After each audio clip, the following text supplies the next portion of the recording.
Welcome to On the Brink with Andy Simon. Thank you for joining us today. Today, I have brought to you a wonderful woman who's going to help you do what we love you to do, get off the brink. We want you to see, feel, and think in new ways about something that you think is just the way we do things, selling. And Tshala David is here today because she has a wonderful program. Her company is called Great Revenue. And I'll tell you a little bit about her. But she is a Vistage speaker, among other things.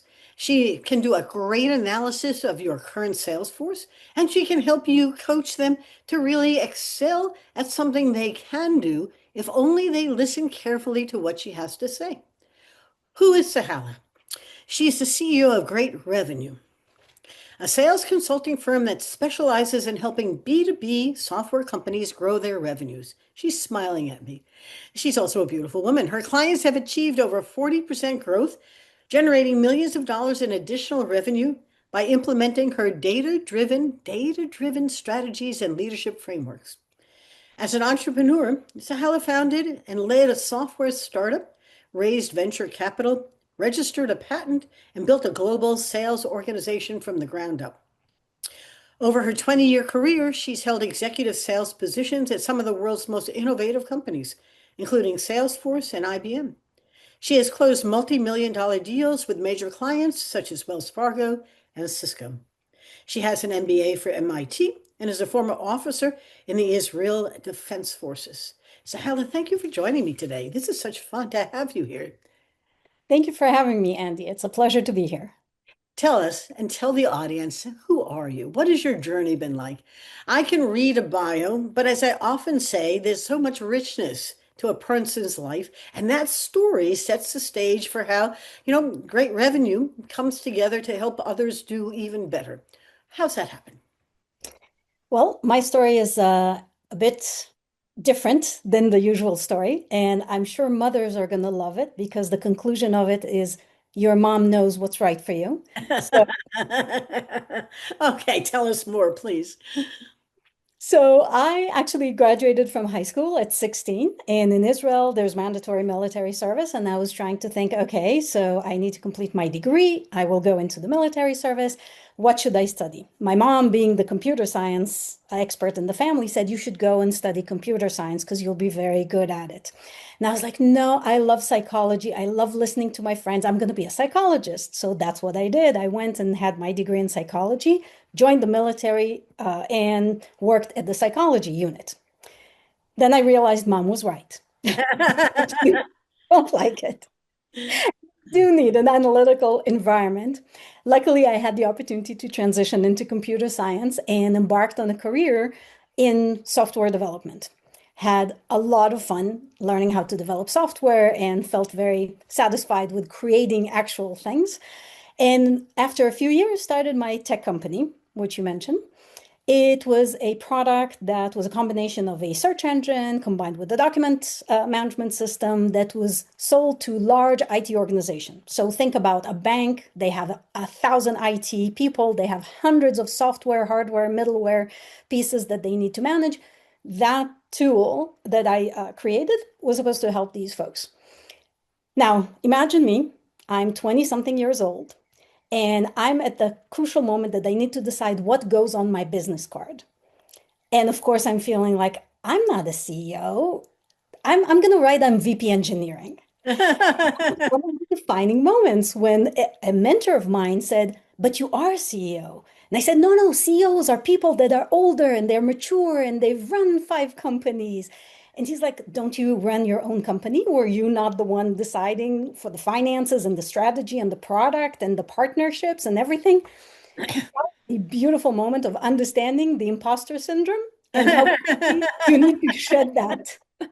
Oh my goodness, Ahalia. I'm sorry and I'm happy because you obviously decided, okay, I'm the CEO, I'm the CEO, right? Exactly, exactly.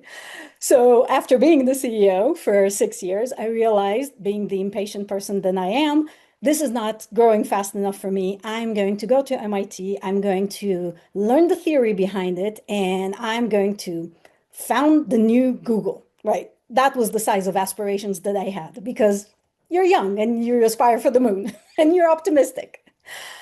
So I actually did go to MIT, completed my MBA, but from there ended up embarking on a career of 20 years in sales.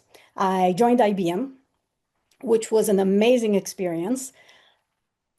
It taught me everything that you need to know about real sales professionalism, the best practices, the processes. You get exposed to selling so many different products and services, and you work with so many different salespeople, the different types, right? That they're the relationship sellers and the analytical sellers and the challenge. Every type of seller is out there. So working with IBM was a fascinating lesson in sales acumen. From there, I moved to Salesforce, where I worked with their largest customers, as you mentioned, Wells Fargo and others. And at Salesforce, it was a fascinating time in the company's life because when I joined, there were 35,000 people. By the time I left, there were 70,000 people, and they joined the Fortune 500 list of companies. So it was really at a time of tremendous growth in a very powerful, innovative company. The lesson that I learned from Marc Benioff specifically was the power of sparkle. That's how I called it. The amazing ability of a company to attract talent and attract customers and attract attention and media and everything around it to create a power of attraction unto itself, almost like a superstar, like a celebrity power.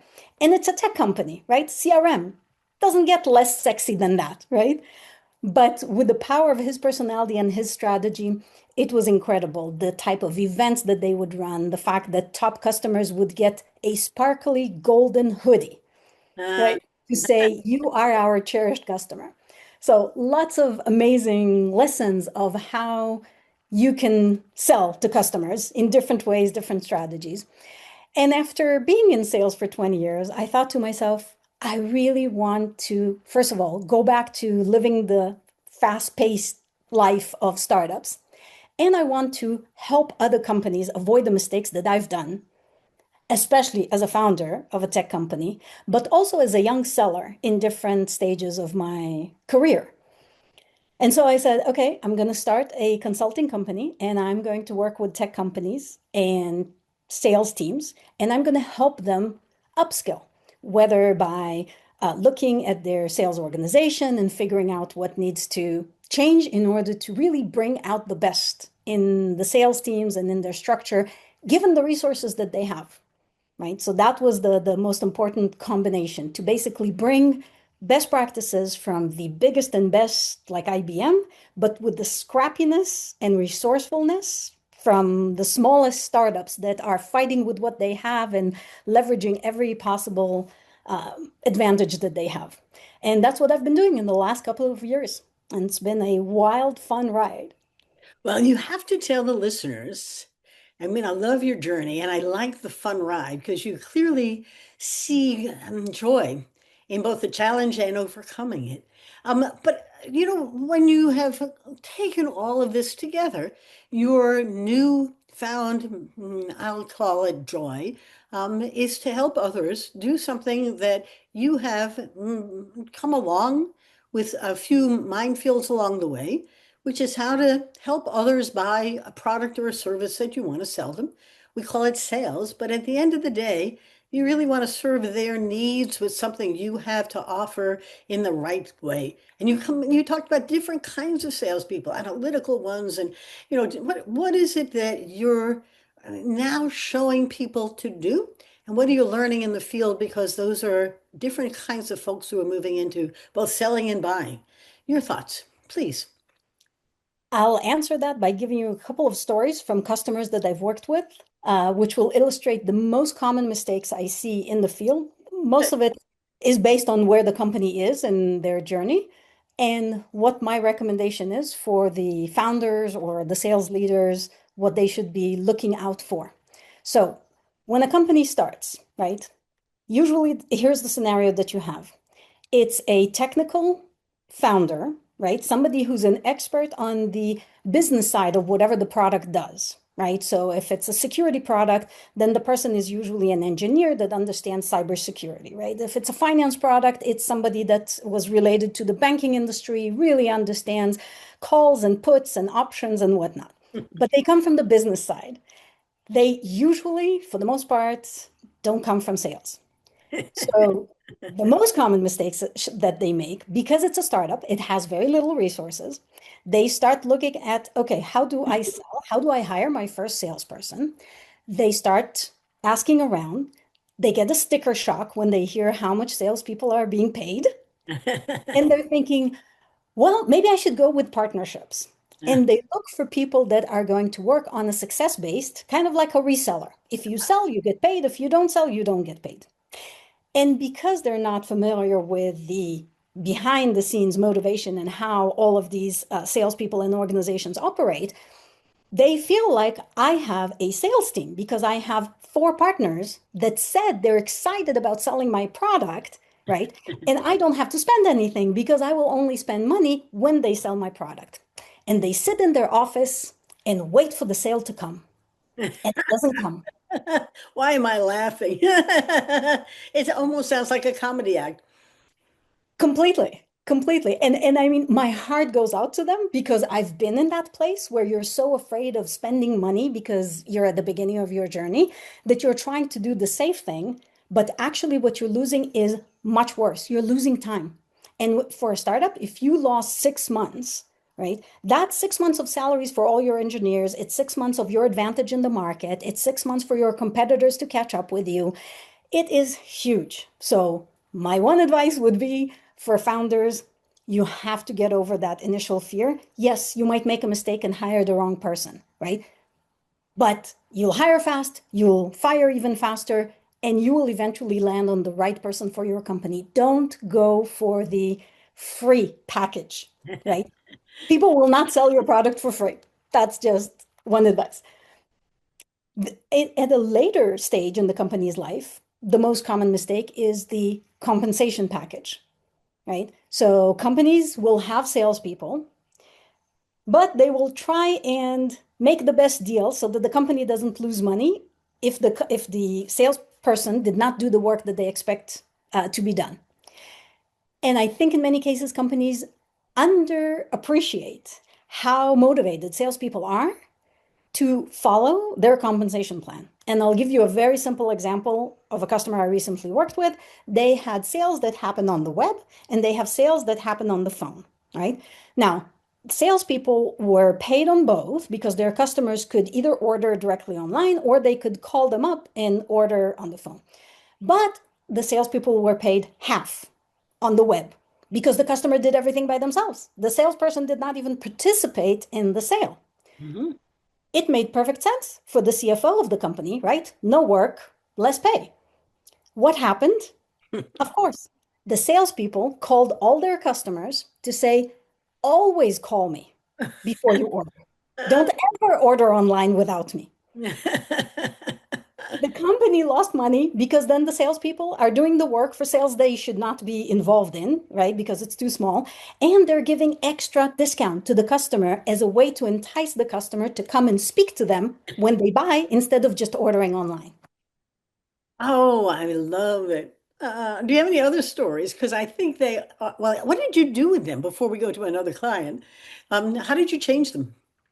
So the recommendation in the last case was basically, first of all, you have to make the compensation the same because any other format just will create that habit of sellers getting customers to get on the phone and complete the deal on the phone because that's how they get paid.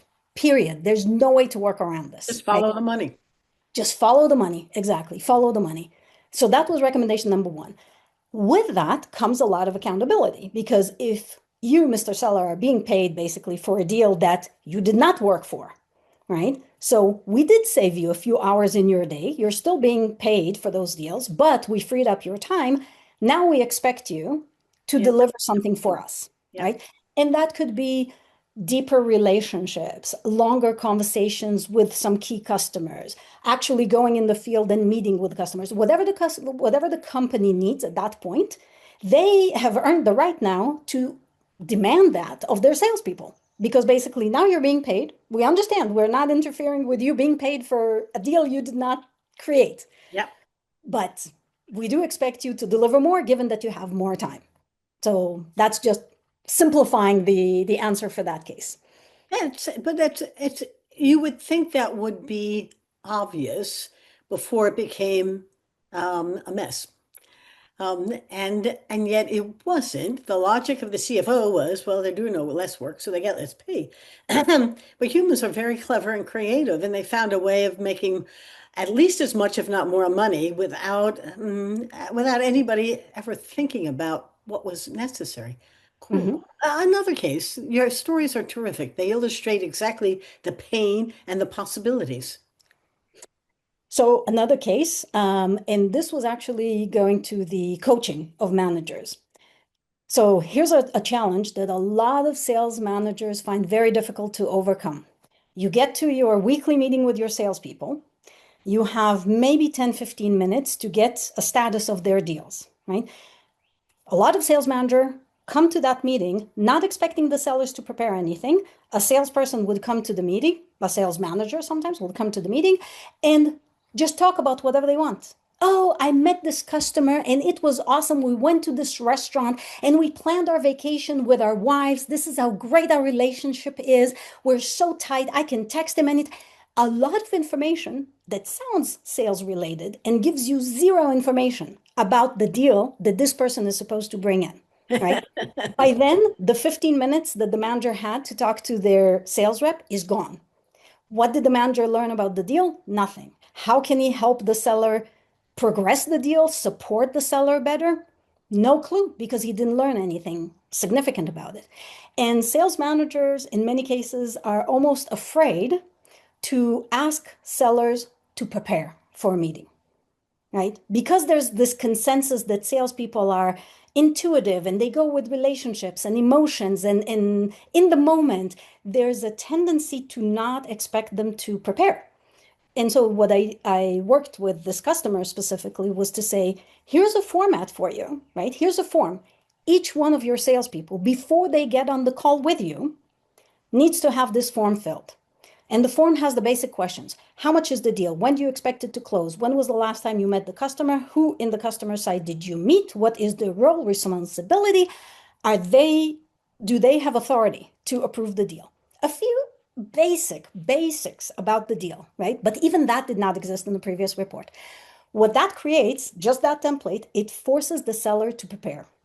It Really. makes the seller understand the gaps in their deals because sometimes genuinely the seller gets carried away by things that sound great, like the great relationship they're developing, and the person is telling them about their marital problems, right? And the seller feels like he's amazing, right?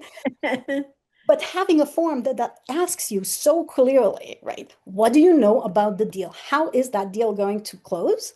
Helps the seller realize, oh my God, I have a huge gap. I'm basically at the first step of the race. And I was thinking I'm like 90% there. So now I need to work to close the gap. Tell So me it's, something, if you yeah. don't mind, about how you find AI and new technologies influencing or changing, or not at all, the sales process itself. And I'm curious because I know what I'm using my chat for in preparation for a sales meeting. But I'm curious what you're seeing and some wisdom that our viewers or our listeners might find very valuable. Thoughts? It's amazing because ChatGPT and all the AI technologies, what they do is they make a lot of the processes and research work that the salesperson needs to do, they speed it up tremendously, right? So if before that you would spend days figuring out what is the company's revenue, who's the leader, what's their strategy, what did they say in their 10K statement about their goals and key metrics, etc. Now you plug it into an AI tool, it spits out the whole thing and offers a strategy of how you're going to run your first call. Yes, right. So that part is incredible and very, very helpful, especially for young sellers that really have no clue where to start looking at the picture, right?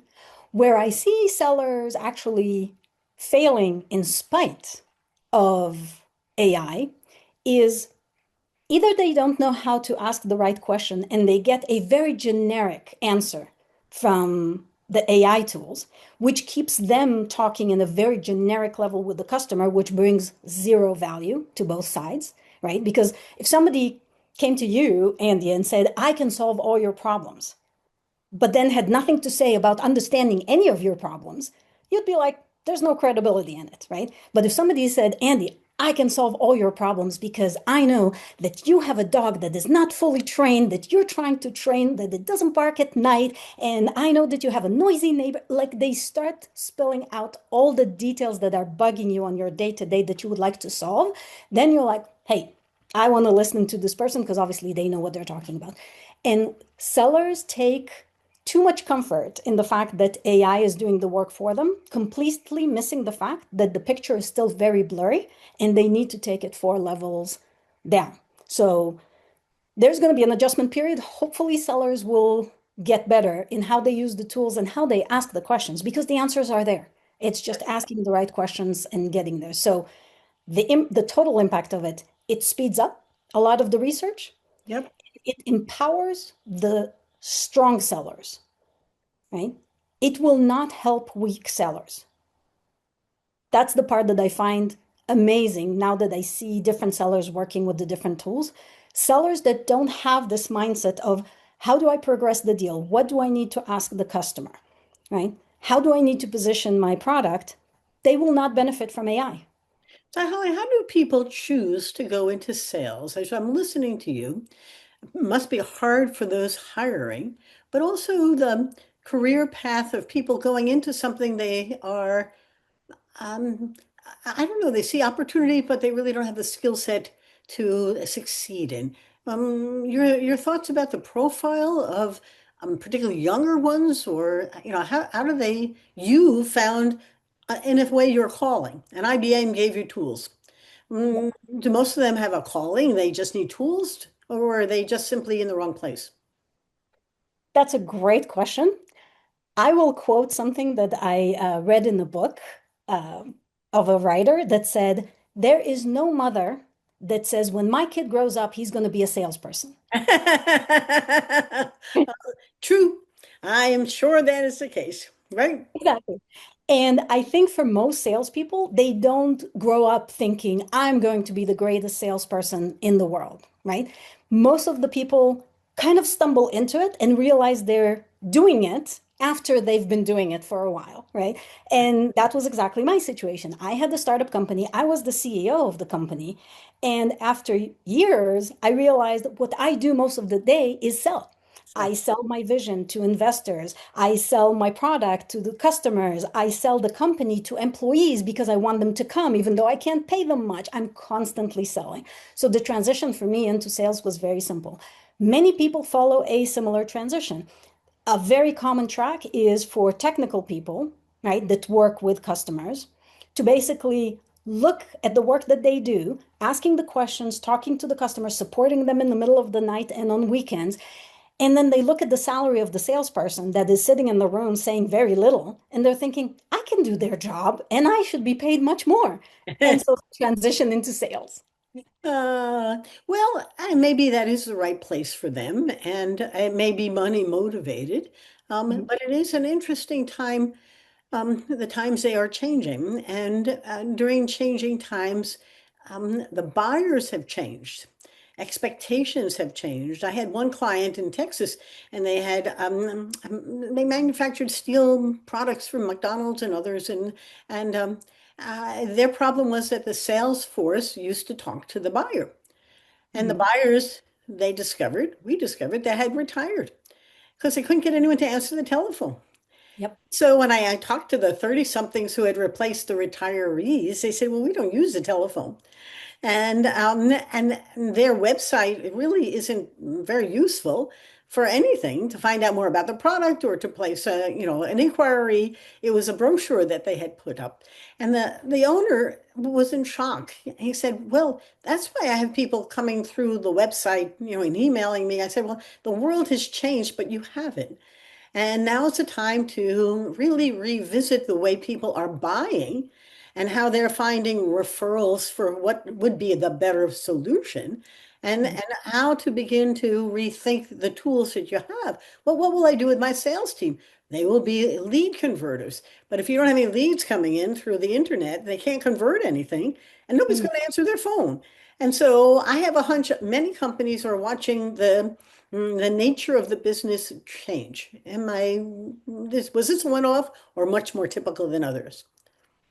You have hit one of the biggest challenges. We are living in the middle of this huge transition Yes. because this is where leaders of companies are of that generation, right? They're 50s and 60s, and they're of the generation where you could still do what sales managers love to do. At the end of the quarter, they say, you go to that customer, you sit in their office until they sign the contract, right? And literally, they meant you should get in the car, drive, and get into the office. Think about it. Most of the people now don't work from an office. You're not going to show up at somebody's driveway. Well, that is a very big opportunity to find a different way to sell them. How interesting. Exactly. And that is just one of many, many examples. The other thing is exactly like you said. How do you become a lead magnet, right? When basically all the traditional ways of getting to your audience have changed. It used to be that every industry had like one or two big events per year. And everybody, the vendors, the buyers, everybody came to those two, three, four events, right? It was very concentrated, a little bit like our TV, right? A few channels, that's what you got. You're going to enjoy what you eat. Now everything is fragmented, and you can reach your audience through thousands of different LinkedIn groups, Facebook book groups, Instagram books, groups, Right. websites, Discord channels, Slack channels. It is endless. And that puts a much bigger pressure on sellers to actually really immerse themselves in the world of the buyer. Where do those buyers go in order to buy their stuff? Because the options now are so limitless in a way. And a lot of the emphasis moved. If sales before that had like the seller funnel, you had the part of the work where you needed to send emails and convince people to get into your funnel, Right. right? And only then start the actual sales work. Now, the top of the funnel, for the most part, is completely outsourced to the marketing department. So either it's all done by commercials on social media or thought leadership on social media, or the SDRs, BDRs, whatever the company calls them, the junior salespeople that are basically appointment setters, do just that. They just set appointments for the salespeople. So the combination of a salesperson that needs to know the whole stack of how do I get people to get into the funnel, but also how do I get them to close a deal, that is changing into separate roles and into a much, much, much bigger emphasis on the marketing part of Yep. it. This is such a cool conversation. I'm reluctant to stop it, but I'm looking at our time. It's about time for us to really summarize some of the key wisdoms for our audience, so they leave with one or two or three things that are takeaways or do's or think abouts. And then, how to reach you for coaching or assessment. Give me two or three things you don't want them to forget. They often remember the ending better than the beginning, and you're selling them. So, how do you close before you have to close? Give them some ideas about things they should not forget. I'll tell you that with another story. A customer told me once, he said, here's why the job of a sales consultant is so difficult. If somebody told you you need to build a nuclear reactor, right? Nobody in a room of 10 people would be like, I think I can do that, right? But if somebody said, build me a bicycle shed, 10 out of 10 people will be like, I think I can do that, right? And sales consulting belongs to the second category. Everybody sold something at some point in their life, even if it was lemonade or their old car, right? So people feel like, I think I know something about it and I can do it by myself. Don't. Really, it's its own profession. Have the faith in what I'm telling you right now. There are so many things happening behind the scenes that if you have not been a salesperson, a sales leader, a part of a sales organization, you will never know why things happen the way they happen. And you're going to drown so much of the company's money. You're going to put the company at risk if you don't have an expert by your side translating to you what you're seeing is happening in your sales organization and why the results are the way they are. So, my one recommendation is Find that expert. It could be a friend, a mentor, a past salesperson, a sales consultant, such as myself. Don't go into it feeling, I know something about it. I can probably do it myself. Not it. Uh, well, they're bumbling along, but so if they would like to reach you for either an analysis of the gaps in their organization or some coaching, where can they reach you? And I know we're going to put it up on our blog where we post these podcasts, but perhaps you can tell them. Um, Yep, absolutely. They can find me on LinkedIn with my full name, Tshala David. They can reach through the website. We have a contact us form through the website, which is www.greatrevenue.com. Or they can email me directly at tsahala@greatrevenue.com. I love it. This has been a most interesting conversation because on the one hand, and I say this honestly, as I listened to you at the beginning of the conversation, it sounded to me like sales that I knew. And as we migrated into the changes that are taking place, it almost was a transition into the sales that are now and what we see coming into the future. And it is not going to look anything like what was. But think about everything from lead generation and influencer and referrals. You have no idea how many folks find me through Google search and how much content I make sure I keep putting up. Much more comes through search than comes from social. And I've, you have to balance them all because you have a presence in lots of places today. Um, but your other point is that marketing became the lead generator and sales became the converter to relationships that carry the relationships forward as people are buying and using your products. But it is a really different world that's coming. I think to some degree, collaboration is a word that's going to be much more important than selling. Because to some degree, the buyer and the seller are now collaborating on solutions that can come through a variety of places, and you want them to come through your solution. So it's a very cool time. So let me wrap up. As an anthropologist who helps companies change, I want to thank all of you for coming to our podcast. Remember that my job is to help you see, feel, and think in new ways. My books, all of which are on Amazon under Andi Simon, they are there to help you see, feel, and think in new ways. But more importantly, I like working with organizations that are stuck or stalled or are beginning to face this new world and aren't quite sure what comes next and how to transform it. We use blue ocean strategy and culture change methodologies, but by and large, it's a mindset. And as I work with clients, that mindset is very exciting or very scary because the times they are changing. Now, how do we begin to see the new world and visualize it in a way that we can act today and achieve the results we're looking for? Selling is going through a great transformation. Tshala David has been with us today to help you understand it and to begin to understand how she could help you change. But all of us are here for a purpose. And our significance is helping you do things that may seem maybe out of your skill set at a time when you're going to need some new skills. Thank you for coming today. Remember, my tagline is take your observations, turn them into innovations, build that business like Tsahala has done, and make sure that you do it in a way that gives you long-term both profits and pleasure. And passion isn't so bad. Bye-bye, everybody. Have a great day today. Bye now. Bye-bye.